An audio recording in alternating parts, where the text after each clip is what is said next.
Shalom, saudara yang diberkati dalam nama Tuhan Yesus Kristus. Bertemu lagi dengan saya, Pendeta Novel Saragi.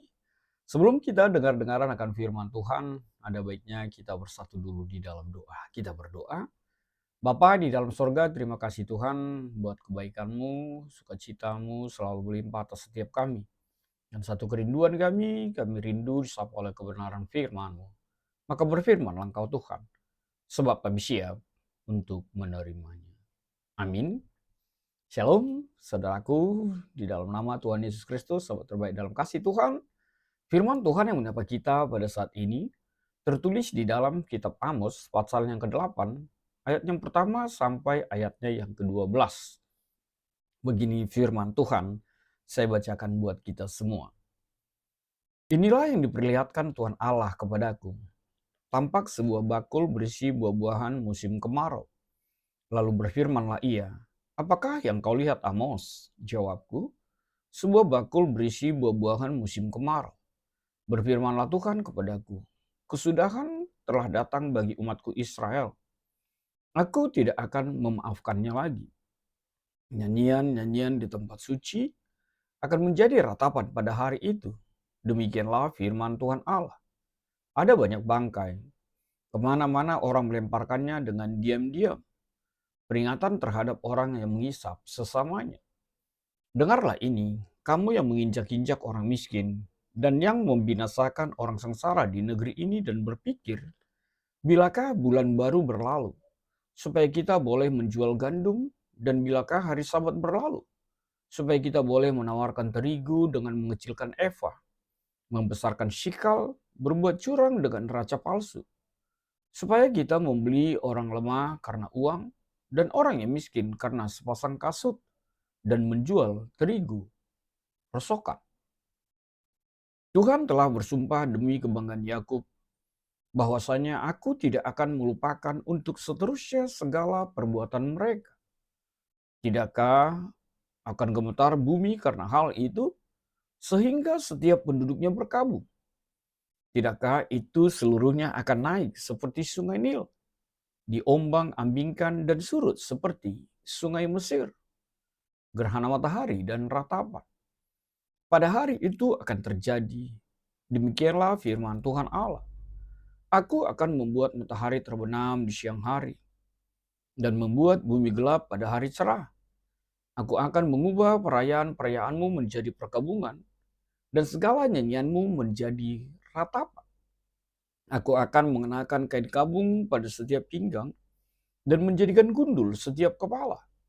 Aku akan membuatnya sebagai perkabungan karena kematian anak tunggal, sehingga akhirnya menjadi seperti hari yang pahit pedih. Lapar dan haus, sesungguhnya waktu akan datang. Demikianlah firman Tuhan Allah. Aku akan mengirimkan kelaparan ke negeri ini. Bukan kelaparan akan makanan dan bukan kehausan akan air, melainkan akan mendengarkan firman Tuhan. Mereka akan mengembara dari laut ke laut dan menjelajah dari utara ke timur untuk mencari firman Tuhan, tetapi tidak mendapatnya. Demikian firman Tuhan. Saudara yang diberkati dalam nama Tuhan Yesus Kristus, sahabat terbaik dalam kasih Tuhan, tema kita pada saat ini mengangkat topik memilih bagian yang terbaik. Benar, sejatinya setiap kita pastilah menginginkan yang terbaik dalam kehidupan kita. Dalam hal apapun, setiap kita pastilah merindukan sesuatu yang terbaik dan kita tidak mau sesuatu yang biasa-biasa saja atau sesuatu yang standar dalam kehidupan kita. Pastilah setiap kita pengen yang terbaik dan pengen menjadi yang terbaik dalam kehidupan kita. Dan itulah sejatinya juga yang Tuhan mau menjadi bagian dari kehidupan kita. Memilih yang terbaik. Sejatinya yang terbaik itu, yang sempurna itu hanya ada di dalam mengikut dan memilih Tuhan Yesus menjadi bagian dari perjalanan kehidupan setiap kita. Sebab dalam Yesuslah yang terbaik itu nyata, sempurna. Saudaraku dalam kasih Tuhan Yesus Kristus, sahabat terbaik dalam kasih Tuhan. Itu juga yang mau ditegaskan oleh kitab Amos ini. Agar bangsa itu mencari yang terbaik. Menginginkan yang terbaik. Bukan berlomba-lomba melakukan sesuatu yang tidak baik di mata Tuhan. Sebab tidak dimungkinkan orang yang menginginkan yang terbaik justru mencari cara yang tidak diberkati oleh Tuhan. Itu pasti Tuhan marah. Itu pasti tidak diperkenankan oleh Tuhan di dalam kehidupan kita. Tapi mencari yang terbaik itu tentulah melalui kuasa roh yang bekerja atas setiap kita. Saudaraku, sahabat terbaik dalam kasih Tuhan. Kitab Amos ini kita tahu bahwa dituliskan oleh seorang Nabi Amos yang berasal dari Tekoa, yang dikenal sebagai peternak di Yehuda. Itu bisa kita lihat di dalam 2 Raja-Raja 14 ayat 23 sampai ayatnya yang ke-29. Amos dipanggil Tuhan untuk menyampaikan pesannya kepada kerajaan Israel Utara, yang ketika itu terpisah dari Yehuda pada masa pemerintahan Raja Yerobeam II. Itu sekitar 760 hingga 750 sebelum Masehi. Seperti yang saya sebut tadi, Amos adalah peternak domba dan pemetik buah ara yang dipanggil oleh Tuhan untuk menjadi nabinya.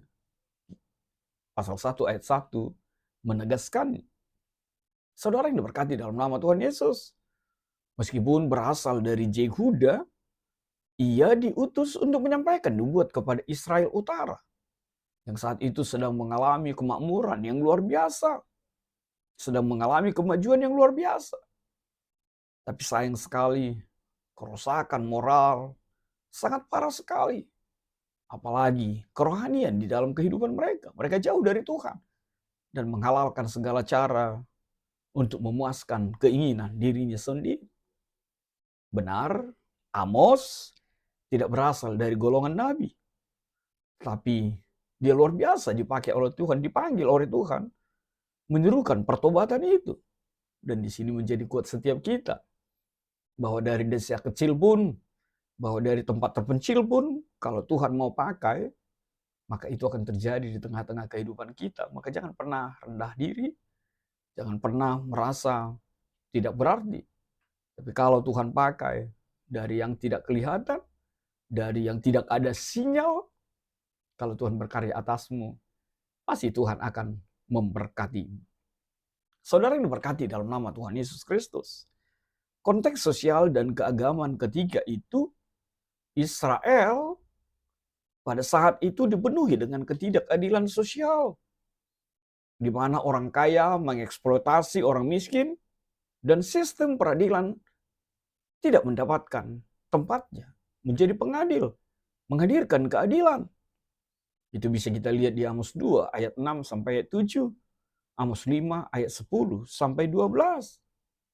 Di sisi agama, meskipun rakyat Israel tampaknya aktif dalam ibadah dan ritual keagamaan, namun Tuhan mengecam mereka karena mereka ternyata adalah penyembah-penyembah berhala dan sikap hipokrit mereka yang begitu menyakiti hati Tuhan.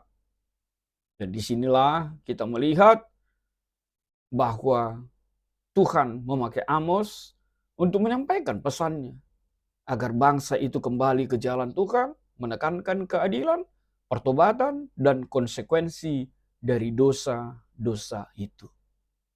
Saudara yang diberkati dalam nama Tuhan Yesus Kristus. Lalu apa yang menjadi penegasan dari nats ini? Hal yang pertama yang mau ditegaskan tidak lain adalah hukuman Tuhan sudah dekat. Seperti yang dikatakan oleh ayat yang pertama dan ayat yang kedua itu. Penglihatan pertama tentang keranjang buah matang menandakan bahwa saat panen telah tiba bagi bangsa Israel. Ini menggambarkan bahwa keputusan Tuhan untuk menghakimi bangsa Israel sudah dekat. Tidak bisa ditawar lagi. Buah yang matang melambangkan bahwa waktu bagi bangsa Israel untuk bertobat sudah lewat dan penghakiman Tuhan akan terjadi. Penegasan ini mengingatkan bahwa Tuhan memiliki batas kesabarannya. Dan jika suatu bangsa terus menolak kebenarannya, dipastikan waktunya akan datang untuk menerima konsekuensi dari ketidaktaatan mereka. Lalu apa yang kedua yang mau ditegaskan? Kehancuran dan penderitaan sebagai akibat ketidakadilan itu. Kita bisa lihat di ayat yang ketiga sampai ayat yang keenam. Di sini mau ditegaskan bahwa kejahatan sosial seperti memanipulasi ukuran timbangan, menindas orang miskin, itu akan mendatangkan penderitaan dan menghancurkan bangsa itu. Dan ini adalah gambaran konkret dari bagaimana ketidakadilan sosial dihadapi oleh Tuhan dengan penghakiman yang adil. Lalu apa yang ketiga? Yang mau ditegaskan adalah kelaparan akan firman Tuhan. Ayat 11 sampai ayat yang ke-12 menyatakan, di sini mau ditegaskan bahwa penolakan terhadap firman Tuhan dan pemberontakan terhadapnya akan membawa bangsa itu kepada kondisi rohani yang sangat buruk. Mereka akan kehilangan hubungan dengan Tuhan dan tidak dapat lagi mendengar wahyunya. Lalu apa yang keempat? Tuhan menanggapi ketidaksetiaan dengan penghakiman yang tak terelakkan. Ayat 7 dan sampai ayat 10 menyatakan, ini menggambarkan bahwa penghakiman Tuhan adalah hal yang pasti. Tidak dapat dihindari. Kehancuran rohani, kehancuran fisik yang akan datang adalah konsekuensi dari penolakan mereka terhadap kebenaran dan firman Tuhan itu sendiri. Lalu apa yang terakhir? Tuhan tidak akan lagi melewatkan dosa-dosa mereka. Artinya apa? Ini sebuah peringatan bahwa Tuhan adalah Tuhan yang adil, yang tidak akan membiarkan dosa-dosa bangsa itu berlanjut tanpa pembalasan, tanpa akibat. Waktunya telah tiba untuk bangsa Israel menghadapi konsekuensi dari ketidaksetiaan mereka. Itu menjadi penegasan melalui perikop kita pada saat ini. Lalu, bagaimana kita mengaitkan dengan tema kita ketika tema kita mengatakan memilih bagian yang terbaik? Apa kaitan temanya? Yang pertama sekali kaitan temanya tidak lain adalah penglihatan buah ara yang masak. Ini menjadi keterkaitan bagaimana setiap kita memilih bagian yang terbaik. Itu artinya jangan pernah menjadi seperti bangsa Israel yang memilih jalan dosa. Sebab itu bukan sesuatu yang terbaik bagi Tuhan. Kita diajak untuk memilih bagian yang terbaik, bukan berdosa, tapi ketaatan dan kesetiaan yang mutlak kepada Tuhan. Lalu apa yang kedua yang menjadi kaitan temanya? Pelanggaran dan ketidakadilan. Dari ayat 4 sampai ayat 6, kita bisa mengaitkannya bahwa mereka tidak memilih bagian yang terbaik itu. Saudaraku, seperti apa yang dikerjakan oleh mereka di ayat 4 sampai ayat 6 itu, lihatlah dan ingatlah, bagian terbaik bukanlah harta duniawi ini. Bukanlah mengubah-ubah ukuran timbangan. Bukanlah menipu. Bukanlah memeras. Tapi hidup dalam keadilan. Hidup dalam kasih. Dan takut akan Tuhan. Seperti apa yang tertulis di dalam Matius 6 ayat yang ke-33 itu. Carilah dahulu kerajaan Allah dan kebenarannya. Maka segalanya akan ditambahkan, dilimpahkan bagimu. Lalu apa yang ketiga yang bisa kita kaitkan? Hukuman Tuhan. Ayat 7 sampai ayat yang ke-10. Bagaimana kita mengaitkan dengan kaitannya dengan hukuman Tuhan ini? Bagian yang terbaik seharusnya pilihlah ketaatan kepada Tuhan agar kita terhindar dari hukuman. Bukankah setiap kita tidak mau dihukum? Maka jangan cari sesuatu yang mendukakan hati Tuhan. Lalu apa yang berikut? Yang terakhir yang bisa kita kaitkan dengan tema kita. Milikilah kelaparan akan firman Tuhan. Ada kehausan akan firman Tuhan. Itulah bagian yang terbaik. memilih untuk lapar dan haus akan firman Tuhan, selalu merindukannya. Jiwamu biarlah haus akan firman Tuhan. Seperti di khotbah hari Minggu nanti, bagaimana Maria yang memilih duduk di kaki Yesus dan mendengarkan perkataannya, Lukas 10 ayat 42. Benar, banyak sesuatu yang baik. Tapi yang terbaik itu ketika kita dipanggil untuk memilih bagian bersama dengan Tuhan di dalam perjalanan kehidupan setiap kita. Lalu apa yang menjadi refleksi untuk kita dengan firman Tuhan pada saat ini? Refleksi yang pertama, pilihlah Tuhan sebagai prioritas utama di dalam kehidupanmu. Benar, banyak sekali pilihan-pilihan terhampar di hadapan kita. Namun kisah Amos ini mengingatkan kita bahwa bagian yang terbaik adalah ketika kita bisa menempatkan Tuhan sebagai prioritas utama di dalam kehidupan setiap kita. Dekat dengan Tuhan, memiliki keintiman dengan Tuhan, bergaul karib dengannya, selalu berada di dalam bait-Nya, dan selalu menjadikan Dia segala-galanya dalam kehidupan kita. Yang kedua, haus dan laparlah akan firman Tuhan. Jangan haus oleh kemewahan dunia ini. Jangan pernah bisa dibeli dengan harta benda dunia ini. Jangan mau suaramu dibeli oleh dunia ini. Untuk hal apapun itu. Apalagi mengesampingkan keinginan Tuhan, kemauan Tuhan dalam kehidupan kita. Sebab banyak sekali tawaran itu di dalam kehidupan kita. Merubah imanmu, mengganti agamamu, meninggalkan Tuhan untuk jabatan dan segala-galanya. Tapi melalui firman Tuhan ini, cukuplah, milikilah haus dan lapar akan firman Tuhan. Bukan haus dan lapar akan yang lain. Yang ketiga, yang menjadi refleksi buat kita, hiduplah dalam keadilan dan kebenaran. Jangan seperti bangsa itu, ketika itu merubah-rubah timbangan, menindas yang lemah, memanipulasi orang miskin, berlaku tidak adil, tidak jujur, mendukakan Tuhan, menjadi pribadi yang munafik. Tapi firman Tuhan ini hendaknya menegur setiap kita bahwa kita harus hidup di dalam keadilan dan kebenaran. Lalu apa yang berikut? Saudaraku yang terkasih dalam kasih Tuhan, refleksi yang berikut, waspadalah terhadap penghakiman Tuhan. Jangan pernah berpikir itu hanya gertak sambal. Jangan pernah berpikir bahwa itu hanya isapan jempol semata. Tidak. Penghakiman Tuhan akan datang. Dan Tuhan akan datang sebagai pengadil. Yesus akan datang kembali. Maka waspadalah bahwa penghakiman Tuhan itu akan hadir nyata dalam kehidupan setiap kita. Lalu apa yang kelima? Hindarilah kehampaan rohani. Ketika kita tidak memilih firman Tuhan sebagai bagian terbaik, kita akan mengalami kehampaan rohani. Benar, kita dipenuhi dengan harta dunia ini, tapi jiwamu kosong, hatimu kosong, pikiranmu hampa.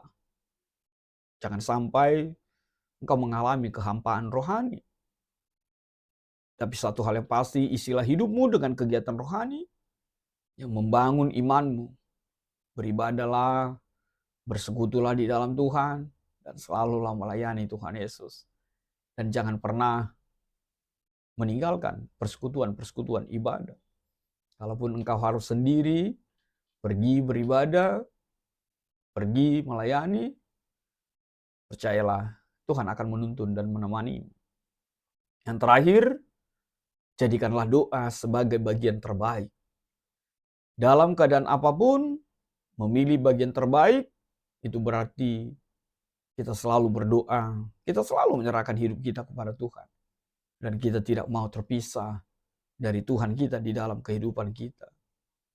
Saudaraku dalam kasih Tuhan Yesus Kristus, ketika kesulitan datang, jangan pernah mencari solusi dari duniawi ini. Tapi bertekuklah, berlututlah, berdoalah, mohon hikmat Tuhan dan pertolongan, sehingga segala sesuatunya yang terbaik akan Tuhan hadirkan di dalam kehidupan setiap kita. Amin. Tuhan memberkati. Kita bersatu dalam doa. Bapa di dalam sorga, terima kasih Tuhan buat kebenaran firman-Mu. Ajarlah kami Tuhan untuk selalu memilih yang terbaik di tengah banyaknya pilihan dan tawaran godaan dunia ini. Tapi kami teramat percaya memilih Tuhan Yesus sebagai segala-galanya dalam hidup kami adalah yang terbaik, yang sempurna. Dan biarlah itu menjadi pilihan setiap kami. Dalam kasih-Mu Tuhan, kami berdoa dan ucap syukur. Amin.